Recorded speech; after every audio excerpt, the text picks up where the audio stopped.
Bismillahirrahmanirrahim. Sual olunur, həqiqi İslam nədir?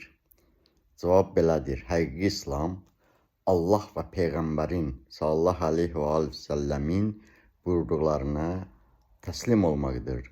Təslim olmaq, yəni onlara inanmaqdır. İnanmaq, yəni onları qəbul etməkdir. Qəbul etmək, yəni onları etiraf və təsdiq etməkdir. Etiraf və təsdiq etmək, yəni onları yerinə yetirməyə hazır olmaqdır. Yerinə yetirmək, yəni onlara əməl etməkdir. Allah hər birinizdən razı olsun. Allah hər birimizə həqiqi İslamın nə olduğunu doğru düzgün dərk etməyi nəsib etsin inşallah.